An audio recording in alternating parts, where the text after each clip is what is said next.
That's right, everybody. As always, thank you so much for tuning in and making this your podcast or your live stream of choice. Now, I never know what to expect from these. These are what I call the behind the scenes. And generally, I have segments planned, and it always turns into like this ask me anything. Lots of questions come in, and I am always happy to answer. So it generally derails into a different direction from where I originally planned. So this time, it's all about your questions. And I have posted to my Patreon members early this morning to get some questions to kind of get the conversation started. And I was going to do, hopefully, what you guys just watched on the YouTube channel, my thoughts about the UAP hearing tomorrow, but decided to just go ahead and record that, not in one of these videos, put it out there. Ended up to be about 14 minutes. I ran it as a premiere. I know a couple hundred of you showed up to watch that live. Very, very cool to see those numbers, especially when I don't really advertise anything. So for you guys to come in and watch that was awesome. Lots of great comments.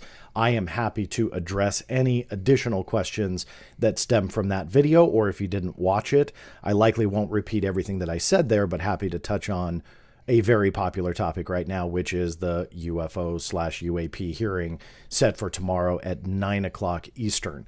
If you have missed that video, very quickly, that hearing will go down tomorrow. There is a public part. I put on the blackvault.com a page dedicated to the online stream. Now, the reason why I didn't link directly to the committee website is planning ahead if there is any issue with the stream and they have to start it again under a new video. I plan to just kind of keep that page updated with some additional resources and so on and so forth. And then after, as long as nothing surprising happens in the sense where I can't do it either technologically or something else, I plan to go live on this channel, and we'll just have a lot of fun dissecting what it is that we heard. So I see some questions coming in. I'm going to try and get to these. I'm going to star them. All capitals really kind of helps on this. I don't have any moderators in the room to help me with the questions, so we're going to kind of go through it together. And that's more of the behind the scenes thing. It's a little less structured, and I just kind of roll with it and see where we go. I have about an hour or so before I'll have to log off. I've got to go pick up my son from school. So you will see in about an hour, that would be about 2:50 my time here in California, I'm going to have to log off. So no matter where we are, we could get into some great conversation. I may just have to say, I'm sorry, got to run. I may open up the phone lines, but likely not, since I'm a little bit strapped for time. An hour goes pretty quick. Likely I won't. So keep those questions coming in. The pinned notice here on YouTube is a message about super chats as well. For those who aren't aware, when I do these things, 100% of those who decide to support the site and this channel, 100% of it goes into this channel. I don't use it for anything else. I don't go out and buy myself dinner or anything. It literally goes right back in. And on a lot of articles, you actually see the receipts. So a recent NASA one article that I wrote about NASA UAP material, they're charging about $400 for the requested material. So I always try and show the receipts, because that's what you guys are supporting here. Not my dinner tonight at Red Lobster or wherever. It's just to support the channel. Goes right back into it. Super chats also stick out on the chat on my eye here on one of my monitors, so I'm able to do that. And also the all capitals that I see quite a bit coming in that I'm not even reading. I'm just starring them right now, which allows me to just go to the list when we get there. But like I said, I want to start with the Patreon members first. I am kind of reading some of these for the first time myself, so who knows what to expect. But that's what we're going to be doing here. Give me 1 second here. Let me go ahead and switch. And it's going to be tough watching both monitors here. But let's just go ahead and get into it. And thank you all. It looks like over 130 of you have already logged in or watching right now. Definitely throw your questions out there. If I miss it, doesn't look like I'm seeing it, feel free to post it again. Just try not to flood the channel. That would be very much appreciated. All right, so let me start with the Patreon questions first. Oh boy, I saw another one. These are going to be fun. All right, I'm going to run out of time. I can already tell. Janice Sandsgaard, again, Patreon member. Janice, thank you so much for your support. Thank you for the opportunity. Can I find the time-traveling dinosaur somewhere in the Black Vault? See the link below. And does it come with some kind of open access Creative Commons style license? Feel free to use my name. What in the world is a time-traveling dinosaur? It took me a second to realize this is a question I researched. For those of you who have seen the recent Stephen Greenstreet video about Luis Elizondo, ATIP, OSAP, and that whole thing, I recently did an interview with him on this channel, but it was to essentially encourage all of you to see that video. And my interview was a little bit more of him elaborating why he did it and so on. In that video was a picture of a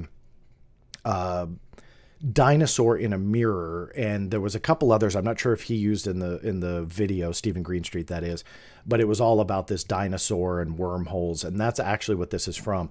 So Janice, to answer your question, and for those of you who are scratching your head like what is he talking about, in that video Stephen Greenstreet uses screenshots from Dr. Eric Davis's paper, and it is one of the DIRD reports that was created under OSAP, all about traversable wormholes and I forget the exact title, but that is the paper that it's from. So on Twitter, I posted that for you, Janice. I saw your post on that, but just know that is what that is from. It's Eric Davis's DIRD report on wormholes, and that's where that screenshot came from. It was not made up. It was really from that paper, Time Traveling Dino. Gerald Greenwood, thank you, Gerald, for your support. Hi, John.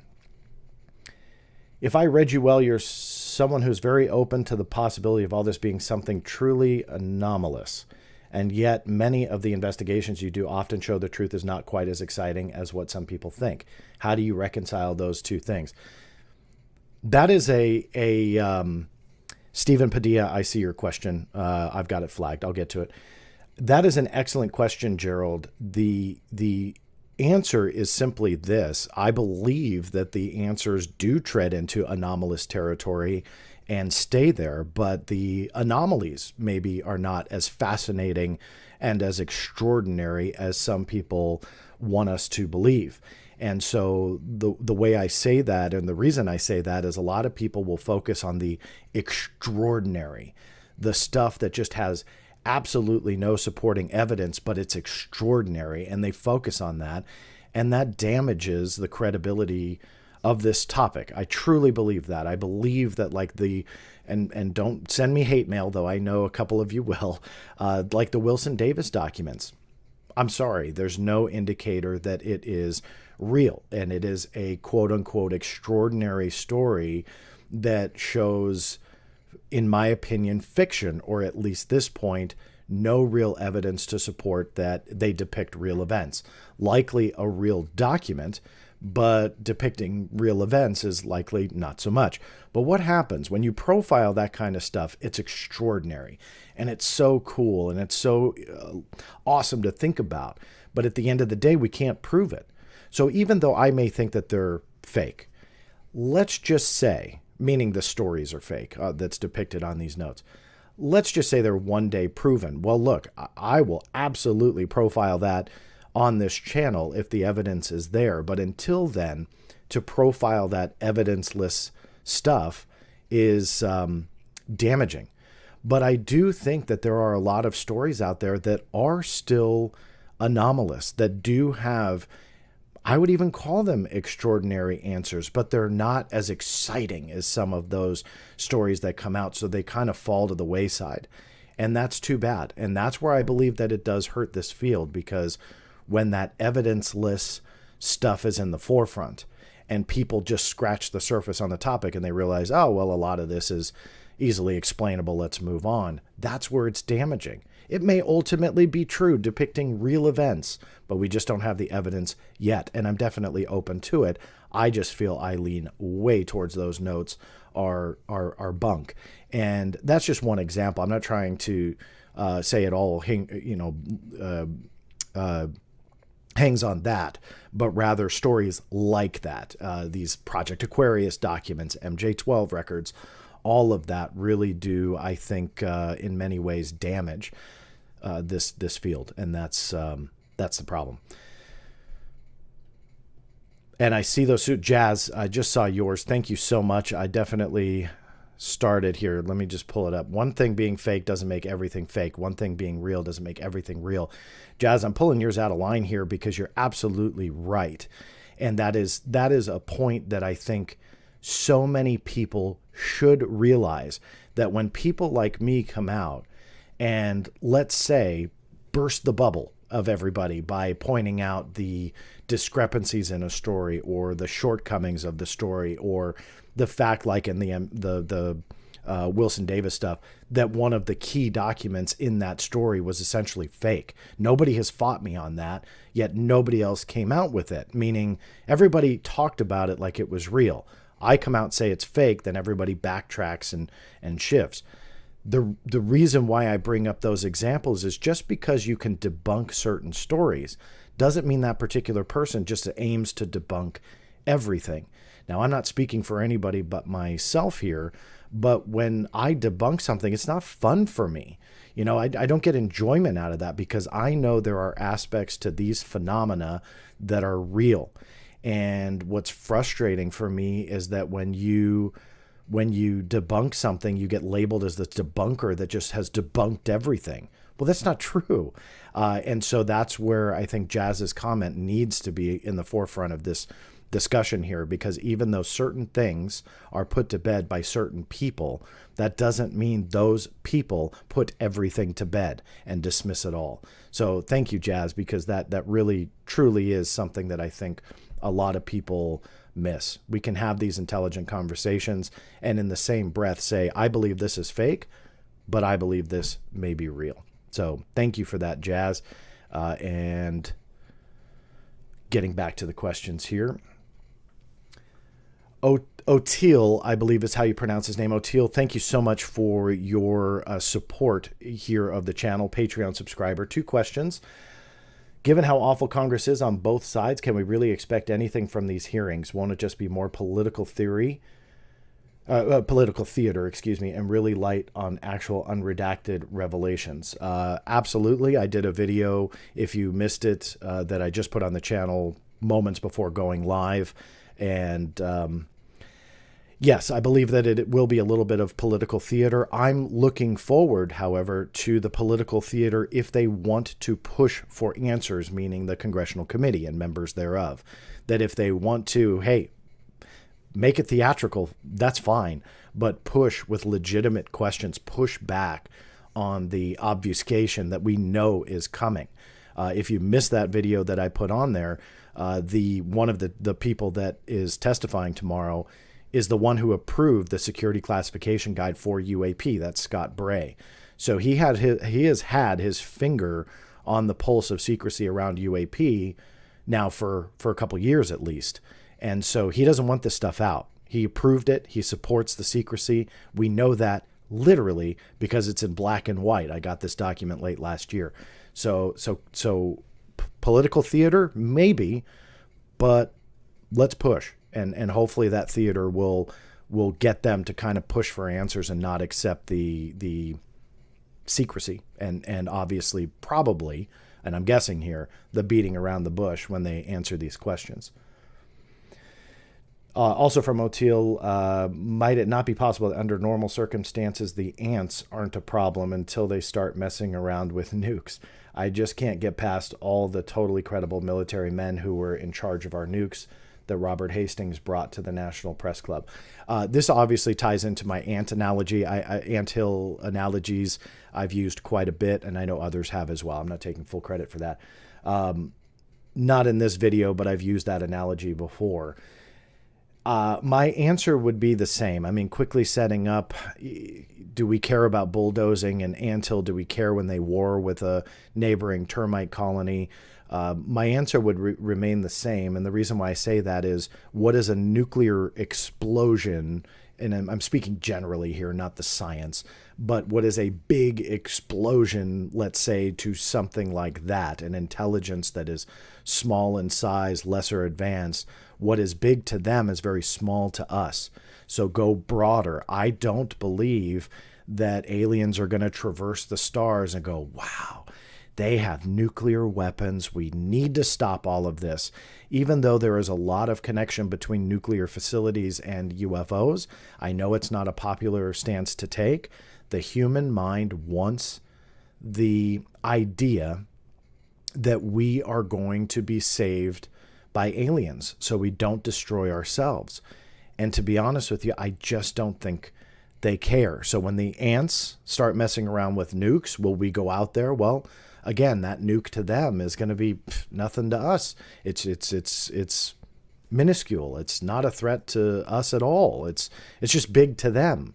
But remember that definition is relative to who we are or what the intelligence is. So we see nuclear weapons as this massively destructive piece of weaponry that can destroy our planet. And that's true. But it's just our planet, and to something that can traverse the stars and the cosmos and travel thousands of light years, hundreds of light years, even millions of light years across the galaxy. We are but a pebble of sand in the grander scheme of the beach. And I think that that's where I love that anthill analogy, because it starts messing with your brain a little bit, but it also puts things into perspective. And I know I get a lot of pushback for those types of comments and analogies, but I stick with it. I think it's a good way to look at it. Steve, thank you so much for your Patreon support. Do you think that within the next 50 years there will be a resolution, or at least any substantial explanation accessible to the general public? Feel free to use my name. Thank you for your efforts. A resolution, or at least any substantial explanations acceptable to the... I gotcha. So will we ultimately know the truth? Is how I'm getting from your is what I'm getting from your question, Steve. Will we ever know in the next 50 years? I hope so. I really do.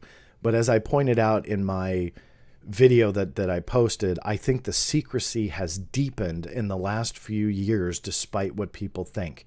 That UFO and UAP information is immediately classified.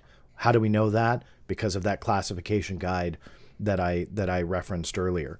So we know that no matter what happens in the UAP realm right now, it instantly becomes inaccessible to the public. And people like me have to then fight for it under either FOIA channels or MDR, or congressional hearings have to maybe lead towards subpoenaing documentation and information. Will that happen? I hope so. Will they turn it over then? Well, history has shown us they don't always comply with those types of subpoenas. Or if they do, sometimes it goes into a classified setting and the public is held in the dark anyway. So will we get a resolution from that? I'm not a fortune teller. I have no idea. But I hope so. I really do. It's just... things have to change. And will that secrecy lessen tomorrow after the first hearing, or after 5 hearings, or 30 hearings? Well, national security has to be redefined if that's what it is. They will have to take all of the established procedure that they have for classifying UAP information and alter it. Will they? Absolutely, it's possible. But will they? That's the question that I don't think. Okay, I don't know how to pronounce this. B-O-U-I-K, Buick. Will you make a FOIA for the hearings? Okay, so the hearings are public, so you don't have to FOIA that. The classified setting that's going to happen after would be considered a congressional record. I don't know if they film those. I'm not really sure. There would be a record of it, I'm guessing, but you can't FOIA that. The Congress is off limits.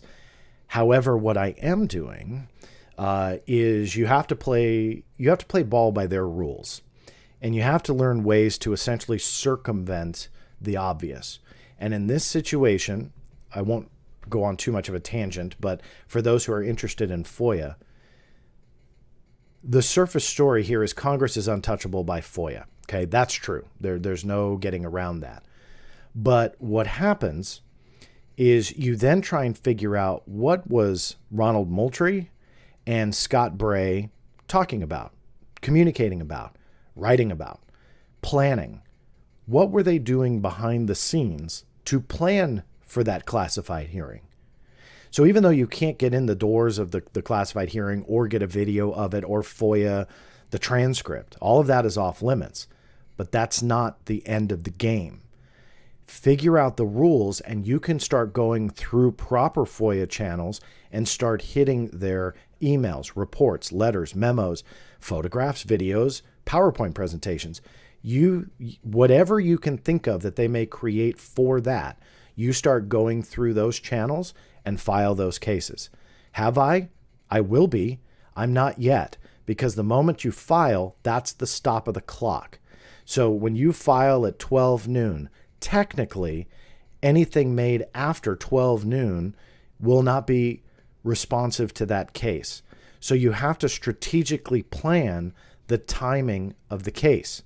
Now, I know that some agencies actually don't operate off of that. That is being very technical, but that is their right to do it. So what I try and do is I will likely file all my cases when the hearing is over. Why? Because what if something happens early tomorrow morning and I file the case today? I wait 2 years for the information to release and I missed what happened tomorrow morning. Would that happen? Again, it's a little bit of a guessing game, but they absolutely have every legal right that if I filed a case on a Monday, the responsive records are only that Monday and before. Whatever is created on Tuesday, even though they are processing my request much later than that, it doesn't matter. And to quickly address why, the theory is that if you don't have a stop of the clock, if you don't have it defined, then you could potentially just keep getting responsive records over and over, and there's no end to the case. So that's why, from a legal sense, they had to define it. So I see tons of questions coming in. I'm going to try and get to all these. So that's essentially why they do that. So I haven't filed yet, but my plan is tomorrow, especially based on the hearing. You also listen for certain, we'll call them keywords. You listen for things you can chase. That's how you get around those rules that they set on a game that's very hard to win, but I'm definitely willing to play. Jean-Francois, thank you again for your Patreon support. Hi, John. Thanks for your important work. I am catching up on years of book reading. I'm currently reading UFOs by John Alexander. I was wondering if you've read it, and if so, what do you think of his description of public hearings that almost took place and for which he was consulted in 1999. I'm also intrigued by his description of government bureaucracy and his explanation on why there is much unneeded overclassification. Full disclosure, I haven't read his book. Sorry, John. I've known John a long time, but I don't recall ever reading that. So I can't comment on the specifics that you're asking about. The overclassification. Look, overclassification is happening across the board. Avril Haines has said it. The current sitting director of national intelligence, she has come out and talked about overclassification. So it's definitely hindering a lot for people like me who utilize FOIA on multiple different topics. It's an issue. So hopefully they will continue to address it. Jason, 688, thank you for your support. John, will you be reaching out to Lou Elizondo to discuss Greenstreet's comments, possibly an interview? So this, I'm guessing, will come up here in the next remaining time that I have. But in short, as we know, that Greenstreet interview, or excuse me, Greenstreet video about Luis Elizondo, OSAP, ATIP was cringeworthy to a lot of people, and rightfully so. I will say it was heavily sourced, and I absolutely will call out stuff that isn't sourced. The problem I think that people have with Stephen Greenstreet's video is that all of the information within is actually sourced. Now, I know some people don't like this delivery that he had in certain areas, but at the bottom line, the end of the day, he sourced everything that he has in there. And I think people are afraid of that, so they're going to attack his delivery. And what was very funny was I saw somebody attack him on social media that he was disrespectful by calling Skinwalker Ranch Paranormal Disneyland, and that he was essentially, I think, degrading the people and the place and so on and so forth. And what they didn't realize was Stephen Greenstreet was actually quoting Dr. Colin Kelleher, who was describing Skinwalker Ranch, the one that was the head of OSAP through Bigelow Aerospace's subsidiary Bass. My whole point in that is I think people don't understand what Stephen Greenstreet was delivering. And they were going after him for things other people associated with OSAP were saying. And then they were attacking Greenstreet like he was the bad guy. So I think that, again, you could put some of the delivery problems that people have. You're never going to make everybody happy. Put that aside and look at the information. That's what's upset people. To go back to the question, have I considered another interview? Yes, and it wasn't based on this video. I've been chasing Mr. Elizondo for months on an interview, and although I was told that it would happen in likely April, it never did. I reached out a couple more times, and look, I'm not going to sit here and gripe. I get a lot of problem from my biggest haters out there when I say that somebody doesn't accept an interview. That's fine. I'm not sitting here saying he should. I never have. But what I have said is that he has dodged those primarily that would ask tough questions. And although he did an interview with me, I guess it's been 2 years ago now, when we first started speaking, and answered some of those questions. Since then, a lot more has come to light. And I have a lot more. And he knows that. I don't shy away from it. But certain things have happened, and I've seen a question in the chat room, which I will explain more in a couple minutes. But certain things have happened here in the last couple of weeks that have blown this way out of proportion in the sense that we should not be at this level. These types of questions has cultivated an online war between people that shouldn't happen. And there have been threats against people. There have been name calling. There's been all sorts of things that have gone down that just shouldn't in this conversation. So will that interview ever happen? Likely not. And that's a shame. Am I open to one? Yes. Will I say that certain things were said to me that have crossed the line? Yes. And before some of you ask, was it by Mr. Elizondo? The answer is yes. Was it private? Yes. Will I share it? No. I hope one day that what I have been told privately will come to light. It was frustrating and concerning.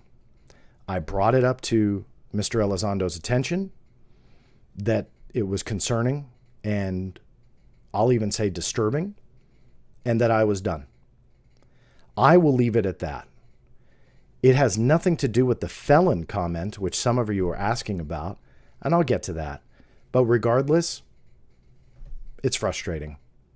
When you question somebody's story and you're just attacked by the internet trolls, that's one thing. But when information comes to light publicly that certain things are being said about you, it's laughable.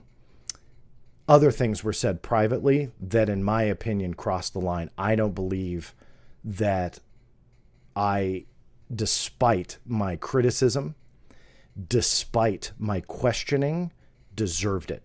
And I'll let him lead the way on if he ever wants to come clean. And I am happy if I get that permission to share those exchanges, because it was not only...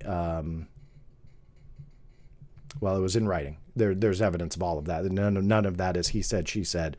There is evidence to all of what I just said on why I'm frustrated. So will that interview happen? Likely not. But this has gotten to such a childish level, and it's a shame. It really is.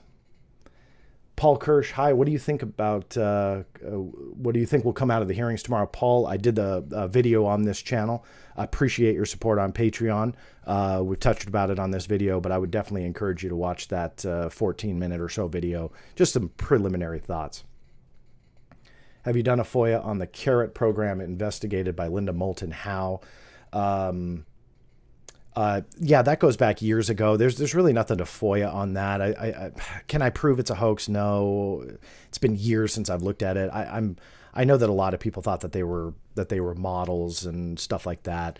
I really don't know a lot about it, to be honest with you, nor do I think that it's FOIA-able. So sorry, Paul. All right, let me get to some of the chat room. Those were the Patreon questions here. I've got about 25 minutes or so. Let me see how many I can get through of these. I haven't really read a lot, so we're going to kind of do this as we go here. Do you think the mainstream media will cover the hearings? Thank you. From Odd Agil. Yes, I do. I think it's a hot topic. Plain and simple, yes, I think that there will be coverage. How much coverage and how much pushing and elaboration, meaning here's what the hearing said, but hey, when you look at the evidence, here's much more to the story. I'm not sure. I hope they do. I sadly had to turn down an interview for some personal reasons tonight and tomorrow morning. Sadly, I was unable to do them, but I know that people are setting up interviews and they're going out and doing these things. So I think that that is a good thing. And I believe that it's an indicator that it will be covered. Do you think the frauds will get exposed tomorrow with the blue chicken woo-woo? I don't think that's even going to come up. I mean, it's a silliness, anyway. Do you know why the two people chosen were chosen for tomorrow? That'd be Scott Bray and Ronald Moultrie. So Moultrie is going to be the Under Secretary of Defense for Intelligence. His arm obviously plays a huge role within the Office of Secretary of Defense, and the Department of Defense plays a huge role in the UAP research effort. So he's kind of the leader. Scott Bray probably has got his finger on the pulse of the UAP topic on the Navy side. I already showed the security classification guide. Obviously, there's a lot there that he probably knows and would be a figure that could speak intelligently on it. There are a couple names that I wish they did have, one of which is no longer in government. That would be John J. Stratton. He was the head of the UAP task force for a little bit. I have chased his records now for a couple of years. I think it was 2019 when I first wrote about him. I'd love to see him testify because I know that he likely saw a lot. So I'm hoping that there will be more hearings and there will be more people that essentially get called in, because I think that it is needed. And there's a lot more voices other than those who are trying to obfuscate and create the secrecy that we are trying to get rid of. Bricktop, Greenstreet throwing out baby with the bathwater. Look, I can't speak for Greenstreet. I think that his video is worth a watch by everybody. And if you don't feel that those questions are worthwhile, hey, I'm not here to speak for him, number one. But number two, say you need to look at this. This is, something that's going to destroy everything. I'm not here to say that either, but rather we need to look at what's going on and definitely question why it's going on. I want to know because I can't figure it out. There's too much that has piled up now that we can just look the other way and say, forget it. That's, who cares? We're talking about UFOs in Congress. Well, we can say, yes, we're talking about UFOs in Congress and still question some of the things that have happened in the last 3 years. Some people want to ignore that. And I just don't think we should or we can, simply because all of that that led up to this is part of the story. What part does it play? Will it come back to haunt the overall story here? Will it come back to help? I don't have answers to that. But those types of questions, I think, need to be addressed. And I think that we need to continue to push. Adam, thank you so much for the support of the channel. Hey, John, love your videos and website, but I haven't read it all. I know you like to stick to verifiable facts, but if you were to speculate a little, what do you think the phenomena is? Well, you say phenomena plural, and I 100% agree with you there. I often do say these phenomena versus the phenomenon, simply because there's multiple aspects to it. Am I here to comfortably say alien? No. Is it on the list for me? Yes, because I haven't discounted it. But I do think that we're dealing with multiple aspects of this. And I think that there are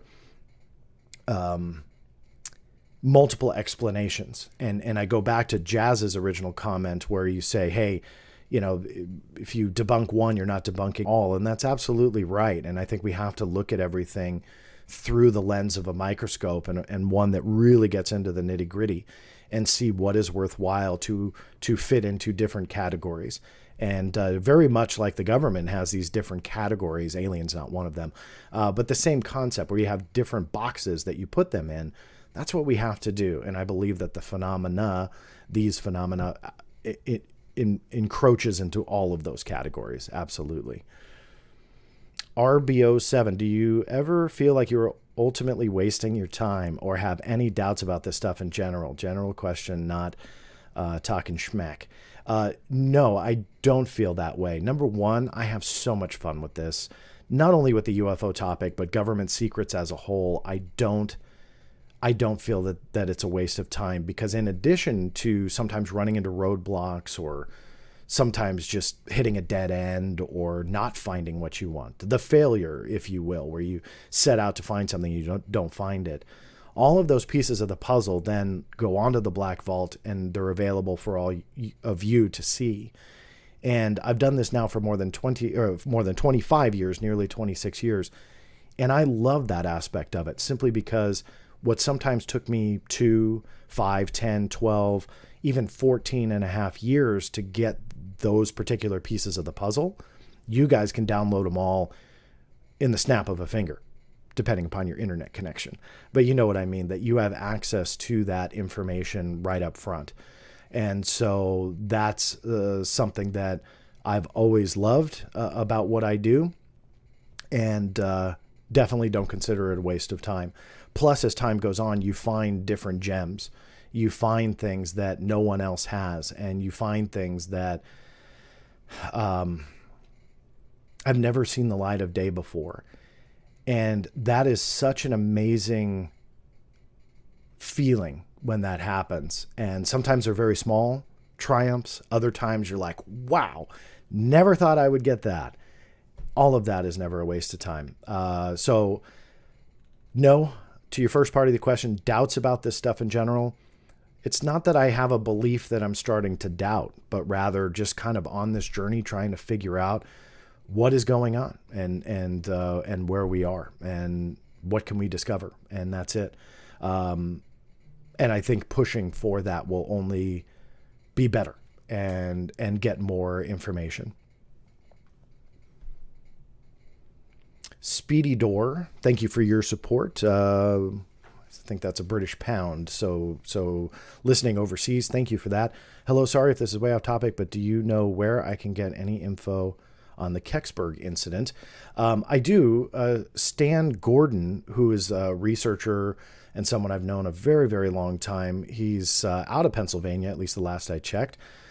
I don't remember his website off the top of my head, but if you Google Stan Gordon, you will be able to get some of his work on Kecksburg and the Pennsylvania UFO cases that he's looked into, and even outside of UFOs, he does a lot of paranormal type research. He's a good guy and has worked very hard over the years. So hopefully that will give you some leads.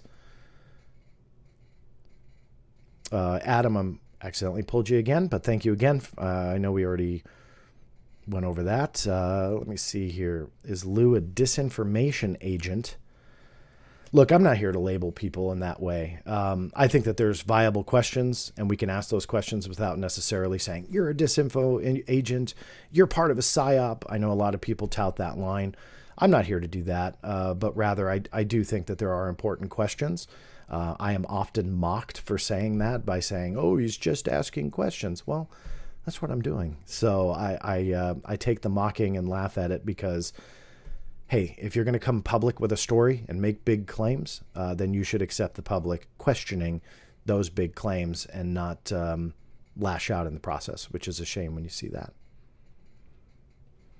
John, do you have any indication of where Lou is currently contracting? He said multiple times that he's an active contractor. I find it so odd. Yeah, I'm not out to dox the guy. I do. That's not based on anything Mr. Elizondo has told me. In fact, I don't think I've ever asked him what he's doing for the government. But I do have an idea. And, it's not important for me to post that, so I'm going to respect his privacy on that, on where he works. But yes, I do, and hey, we'll see where it leads. I know there's a couple contradicting things out there as well about his work. Let me kind of switch back and forth here on some of these. I am trying to find all of the questions, and it has been a little overwhelming here. There are a ton of them. Sid Vitch, I rather be squidding. No question there, but Rather's a cool guy, part of Unidentified Celebrity Review. And yeah, I guess maybe you're giving him a shout out to him. I have no idea. But Sid, regardless, thank you so much for your support on that. The Drunken Scoundrel just saying hi and chipping in some gas money. Well, I appreciate that. I don't use it for gas. It goes right back into the channel itself. But I appreciate that support and the shout out, the Drunken Scoundrel. Just trying to make sure I don't miss anything here because things get often lost. I'm going to have to get some moderators here to help on these types of things. There's over 420 of you that are currently watching. And the questions are really, really coming in a lot. So just trying to separate them here live on the fly. Any hopes Elizondo will come back to the Black Vault soon? Steve, I doubt it. I touched upon that a little earlier in the video. Sadly, things have just gotten out of hand. I mean, you know, respectful discourse has kind of taken a back seat a little bit. C. Tony, thank you so much for this. Project Unity, so Jay from Project Unity, friend of the show. He and I have had some very respectful debates and disagreements on this channel. He's definitely a testament to how respectful conversations can happen between two people that don't agree. So I'm definitely giving a shout out there to Jay from Project Unity. If you don't know who that is, check out his YouTube channel, Project Unity. So Project Unity brought up a General McCasland on his last show, but I haven't heard a lot about him. Any thoughts or info in general? Yes. Yeah, General McCasland has kind of been involved in a lot of this talk about UFOs and being in the know and stuff like that. In short, I have filed FOIAs on McCasland's documents just to try. I think it ties into Tom DeLonge's story. It's been a while since I tackled McCasland, but regardless, involved in these types of unsubstantiated stories. And McCasland's documents, emails, calendars, and stuff like that were not retained and were therefore not FOIA-able. So I was not able to get access to any of them as they were destroyed. So sadly, there's really not a whole lot at this point anyway that you can use to verify that information. So yeah, he's Neil McCasland is his first name, C. Tony, if you're not aware. And you can do Google searches and see the stories that he's entwined in. But sadly, on an official level, there's not a whole lot that we can come by. Let me see here, make sure I'm not missing anything. Well, this is a good question. Let me just flag it. Hold on. All right, let me get through some of these quick. Basically, there are aliens on Earth. I have no idea. I don't have irrefutable proof to tell you. Plus, it comes down to it's not what you can believe, it's what you can prove. I definitely can't prove that, nor do I have the belief that they are walking among us per se. So I wish I had a better answer for you there, but I have zero idea. What do you think of the speakers tomorrow being involved in UFO misinformation in the past? Well, I think anybody from the government has been involved in UFO misinformation, disinformation, and essentially covering up, just simply because a lot of these offices have had a connection, like Ronald Moultrie, to the, UAP task force, and essentially keeping a lot of that information secret and from the public. Obviously, they were entwined in that effort that led to the report. And also Scott Bray, who I already went over, has a direct finger on the pulse of the secrecy and is literally the one that approved that secrecy. So That wasn't in the pamphlet when they when they put out the announcement about this, and wasn't even in the news when they talked about it.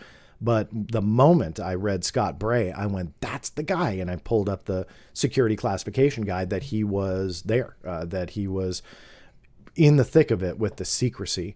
So why are they in front? Well, I'm not sure. Maybe it's a good thing. Maybe I'll try and be an optimist here and say maybe this will tip off Congress that they're just obfuscating everything, that they're trying to misinform the masses, that they're trying to hide all of that information. So maybe we may be frustrated in the UFO realm and sphere, but rather maybe it's a good thing. Maybe it's a good thing that Congress sees what I've dealt with for nearly 26 years, what other researchers have dealt with for even longer than me, what the general public has dealt with when it comes with these shoddy explanations and press statements and press conferences, and Roswell was this and it wasn't that, and Phoenix lights were this and it wasn't that. Maybe they being met with the people that won't give us the answers tomorrow. Maybe that's exactly what we need. Maybe those guys who are going to try and keep it all secret, hopefully Congress will see right through it and go, no. We can do whatever in a classified setting, but this is what you're going to do for us moving forward. It's a little bit of an optimistic way to look for it, to look at it. Is that going to happen? Time will tell. I really do hope it does, but we'll find out tomorrow. I'm just pulling this in because I have no idea. Has your son floated through the ceiling? No? So he's doing awesome and staying on the ground. No idea where that came from. Okay, so next up, Stephen, I told you I saw this. Can you comment about Luis Elizondo calling you a felon? So I've got about 17 minutes or so here. So this is how I will address it. I wanted to stay kind of towards the end with this one. I'm looking at some of the other comments coming in. I will try and super chats. Thank you so much. I hope that I got all of them. Any that come in, I will definitely try and take. Here's the short of it for some of you who may be scratching your heads going, hey, wait a minute. Recently, it was discovered that there was a private message written by Luis Elizondo that talked about what was called the Felon 5. Now, since this has become public, I will tell you this part of it, mainly because I don't like talking about private conversations. But I received a phone call a few weeks back, probably about a month ago, from Luis Jimenez, the host of the Unidentified Celebrity Review. He informed me that it was likely me that was on a list of 5 people that Luis Elizondo was calling a felon. Now, why I want to show my support for Luis Jimenez for reaching out to me is not because he shared a private message, but rather I am a frequent person on his show. I have been involved in his Big Phone Home effort, which got publicity for him, and rightfully so, and including I've appeared. I'm here to tell you, without a doubt, I've never been convicted of anything, never been a felon for as long as I've lived, and it was bunk. So when he told me this, I laughed, and I said, dude, I will pay for a background check for you to run right now. And he's lying. Now, he did not show me the message, nor did he ever. Not once, not ever. He asked me a very important question to him, and I don't blame him, and I support him for it. Because if I was, and I was some shady character with some criminal background going on his show and getting involved in his effort that he's been trying to get a lot of publicity for, well, he should be made aware of that. And so I don't blame him for asking one bit. But to his credit, he never showed me the entire message. He only asked me that one specific point. Now, a lot of people think that I'm out to get Elizondo. And if I was, I would have immediately went to social media and blasted this everywhere going, look what this guy is saying about, admittedly, somebody who's questioning his story. I've never questioned if he had a criminal background. I've never looked at his family or background checks or anything like that. And yet this is what he's saying behind my back.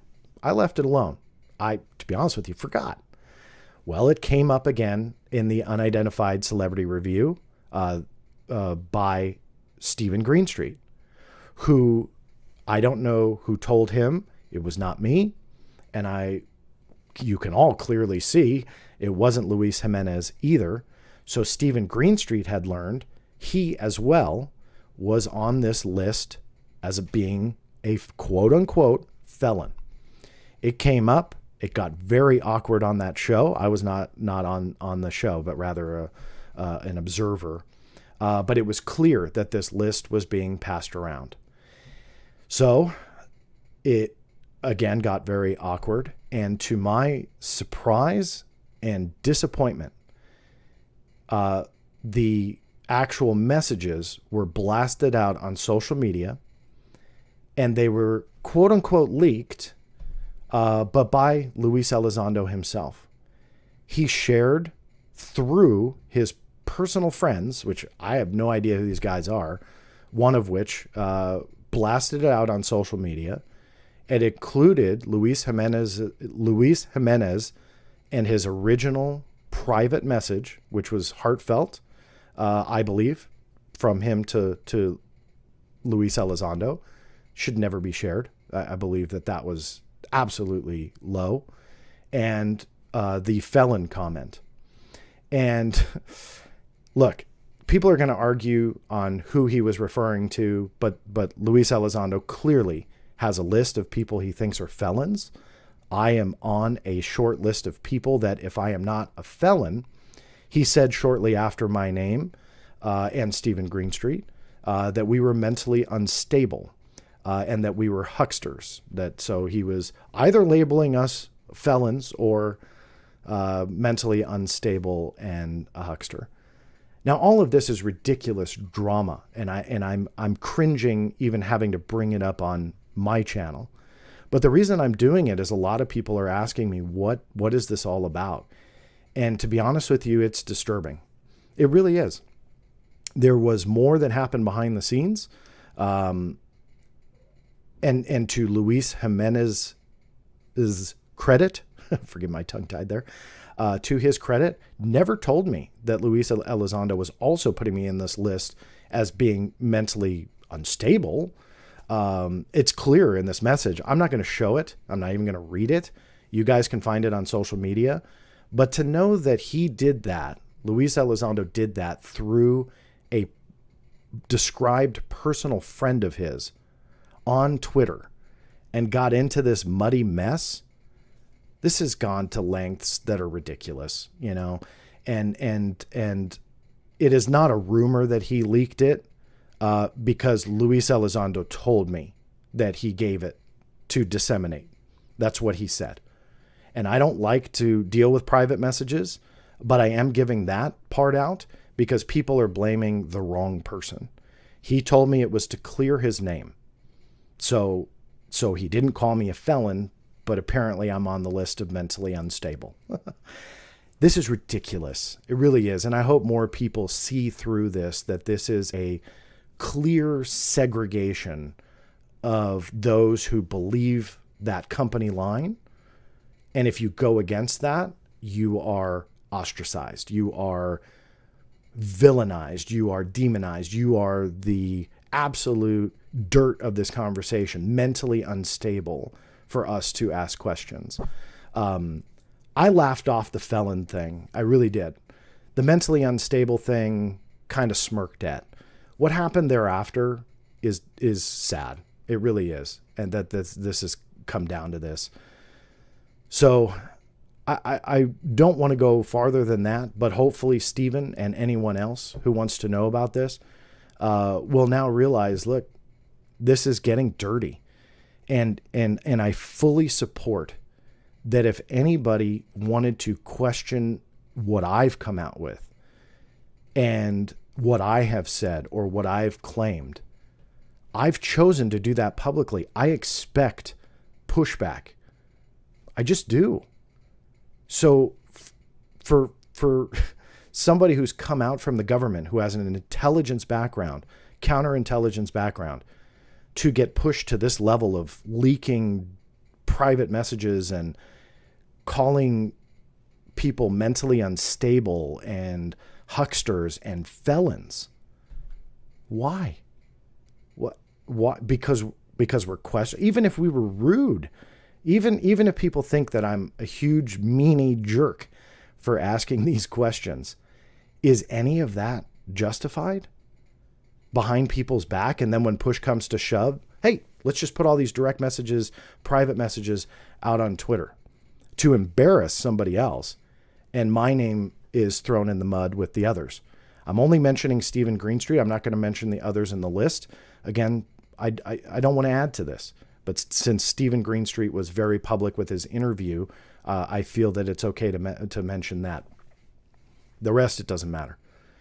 So this has gone too far, and I'm sorry to spend some time on it, but maybe I had to get it off my chest, because I don't feel that anybody deserves that kind of talk. If they're a felon and they have some criminal background and Luis Elizondo wants to attack them, that's fine. Do it by name and get it all out there. I don't care. I got nothing to hide when it comes to that kind of stuff. But to do it behind the scenes and to we'll call it defame people, again, whether you're talking about either a criminal background or mental stability, that's a game that shouldn't be played. And one in the height, the absolute peak of my criticism, never went to. I never said any of that. Not to that level at all. So, hey, if that's how he wants to operate, that's okay. But it's a shame. It really is. So there you go. There's kind of the vent, but also the update for you guys. And my personal word, I'm not a felon. It's so stupid. Oh, man. But that's ufology for you. Even at the top level, the supposed leader of this entire thing is saying that kind of stuff. Whatever. Silliness is where I go with that. Zero Cool, how much do you think Skull and Bones plays into the cover-up of UAP? I think that's a play on the Politico article that has a quote from an anonymous source in the government. That just came out. I just tweeted that before this live stream, so I'm not even going to pretend to comment on it other than, if you're talking about secret societies and stuff like that, if that's where your question is going, I don't think any. I think it's really just the intelligence community. Hold on, flipping back some screens back and forth here. Hypothetical. If the government came to you and offered to show you the alien they have, but they tell you this alien loves to wrestle people he meets, do you take the offer and tussle with it? What a question. You didn't say I couldn't talk about it, so absolutely I would tussle. I may regret answering this one day, and that I know there's some hidden message here, but since you said I just have to wrestle with it, you never said I couldn't talk about it. So yes, I would videotape it. Even if I got my booty kicked, I would accept it and release the video. So thank you, RBO7, for your additional support to the channel. Really do appreciate it. And very interesting question. DVOS, thank you for your support here. I'm rounding down to the last 5 minutes, just so you guys know. Maybe 10, closer to 5. Hang in there, brother. Are you expecting anything significant in tomorrow's hearing? I'm not. Time will tell. It's a great question, one that has been asked a couple times. If you're not familiar, DVOS, I did drop a 14 or so minute video outlining some preliminary thoughts, and then tomorrow, if all goes as planned, I'll see you guys here on the channel as well, and we'll revisit the hearing and go from there and just kind of talk about it. Huge supporter of this channel, Dolan's Bar. Thank you so much. You are, it's always a pleasure to see you in the channel. You've been a huge supporter. Thank you for that. Dolan's Bar. JG, do you think Lou was speaking of CE5 when mentioning the Felon 5. That's exactly what I thought when I heard it. Hope you're well, man. No. And it's never been refuted that felon didn't truly mean felon. It's clear what he meant. So I'm only answering a little bit part of this apprehensively because what I've already said is as far as I want to go with private communication. But it is clear that he was talking about felons, but I was told he just wasn't talking about me, even though I'm just following the Felon 5. And really this controversy was that he said Felon 5, and then he followed it by listing 5 people. Some people count 4, but one phrasing that he used are brothers. There's 2 of them. So again, I'm trying to respect people's privacy here and not blast them. So there were 5 people that followed the Felon 5, and they were clearly people that were not on the Christmas list, so to speak, which is a shame. But that's where the confusion was. All came down to a comma. I think it was the debate. The debate. Hold on, we're rounding third here. Is your needle pointing towards aliens? David, thank you for the question. I don't know. It's on the list. I gave you a slightly longer answer earlier, but it's not one phenomena it's not one phenomenon that has one answer. I believe it's a phenomena that has many, and aliens could be on that list.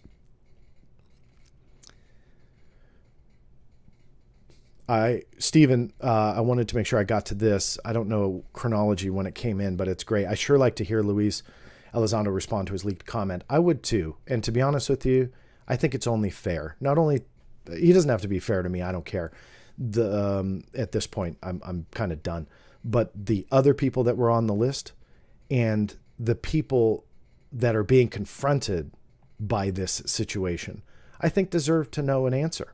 There are a lot of people that are backing him and believing him in what he does and his effort. And, I get chastised and lot of mud slung my way because I point out inconsistencies in the story. I could only imagine if something quote unquote leaked where I was calling certain people a felon or mentally unstable or anything like that. Imagine the reaction towards me if I were to have done that. And yet it didn't happen that way. It was from the other end. And so, yeah, I hope that those that have devoted so much of their time to his effort and believing in him, that he addresses it. And look, we're all human. If we made a mistake, we made a mistake. And that's something that I would address. I just would. And I wouldn't have leaked private messages through a friend. I would have done it through my account if I'm going to address something, but I would have never have leaked private messages. I would have just addressed it through my account. And look, we all say things like privately between people that aren't meant for public sphere, and if it gets out, you should respond. So I hope he does. And it's a shame that he hasn't yet. Lindsay, if you could ask a question tomorrow, I'm going to have to make this my last one. If you can ask a question tomorrow.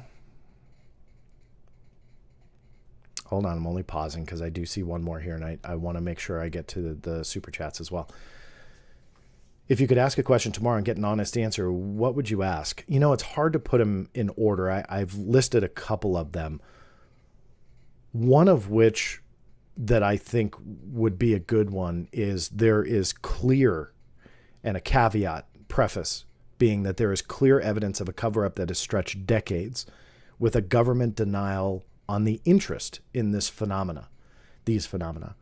So with that established foundation of evidence, what then led to this about face where they go, oh, we're investigating it. It's a huge problem, but it's really heavily classified.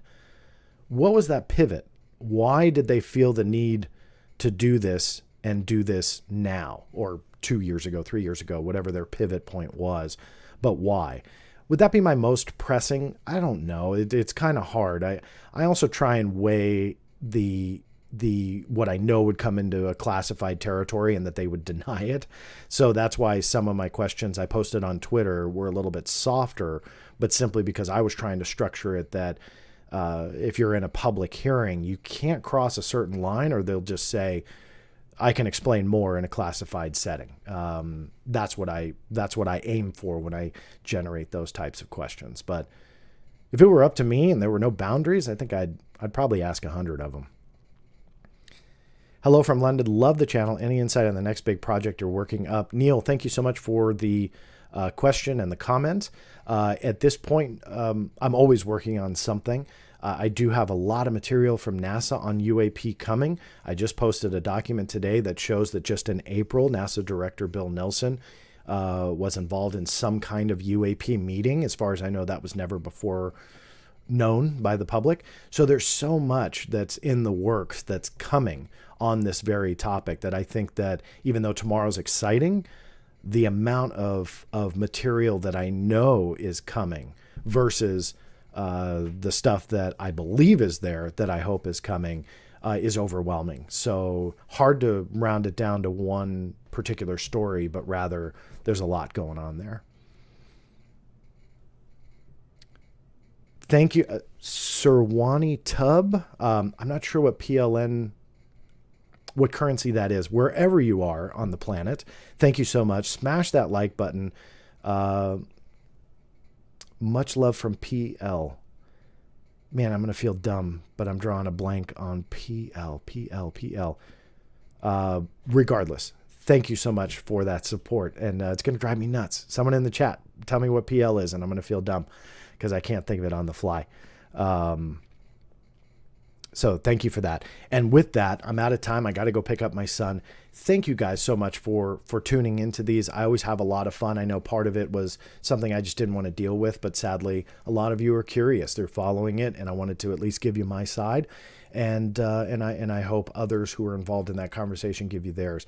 But regardless, tomorrow's exciting. There's no way around it. I'm really looking forward to seeing what happens, hearing, and hopefully I will be right here on this channel.